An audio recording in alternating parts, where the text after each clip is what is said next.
Hi friends, welcome to Vino spicy kitchen. இன்றைக்கி நம்ம சேனலில் ரொம்பவே ஸ்பெஷலான, ரொம்ப ஈஸியாக நம்ம செய்யக்கூடிய க்ரீமியான மட்டன் கோர்மா தான் செய்ய போகிறோம். வீட்டில் இருக்க பொருட்களை மட்டும் வச்சு எப்படி ஈஸியாக அதை செய்யலான்னு பார்க்கலாம் வாங்க.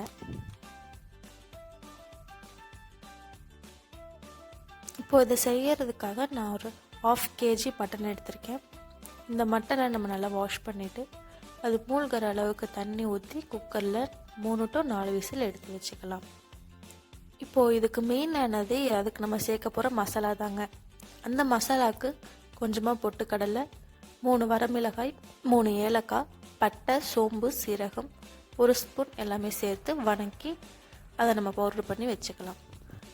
இப்போ இதுக்கு 10 to 20 பல் சின்ன வெங்காயம் எடுத்துக்கலாம். அதை குட்டி குட்டியாக கட் பண்ணி இந்த மாதிரி ஆயிலில் ஃப்ரை பண்ணி எடுத்துக்கலாம். இது ப்ரௌன் ஆகி வந்தால் போதும், நம்ம எடுத்துக்கலாம். இப்போ மிக்சியில் நான் 1 கப் தயிர் எடுத்துக்கிறேன். அது கூடவே இப்போ நம்ம ஃப்ரை பண்ணி வச்சுருக்க வெங்காயத்தை சேர்த்து அரைச்சிக்கலாம். இது கூட ஒரு 4-5 முந்திரி பருப்பு சேர்த்துருக்கேன். இது நம்ம நல்லா பேஸ்ட்டாக அரைச்சி வச்சுக்கலாம். இப்போ தாளிப்புக்கு ரெடி பண்ணிடலாம். பாத்திரத்தில் இப்போ நம்ம வெங்காயம் பொரித்து வச்சுருக்க எண்ணெயவே நான் சேர்த்துக்கிறேன். இதில் கடுகு போட்டுக்கலாம்.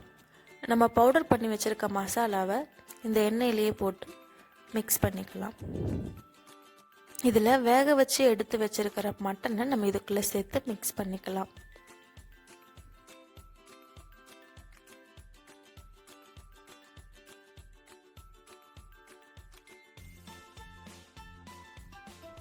இதில் ஒரு 2 டீஸ்பூன் இஞ்சி பூண்டு பேஸ்ட்டு சேர்த்து வதக்கிக்கலாம்.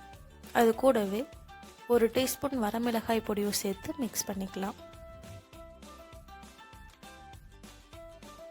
இது கூடவே தேவையான அளவு உப்பு சேர்த்துக்கலாம்.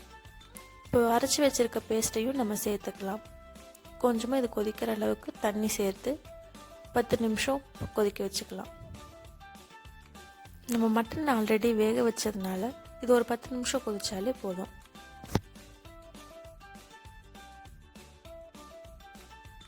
அவ்வளோதாங்க, ரொம்பவே ஈஸியாக இந்த க்ரீமியான மட்டன் குருமா ரெடி பண்ணியாச்சு.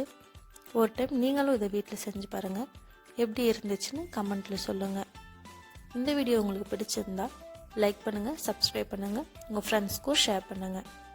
மறக்காமல் இதை நீங்கள் செஞ்சு பார்த்துட்டு எப்படி இருந்துச்சுன்னு கமெண்ட்டில் சொல்லுங்கள். தேங்க்ஸ் ஃபார் வாட்சிங்.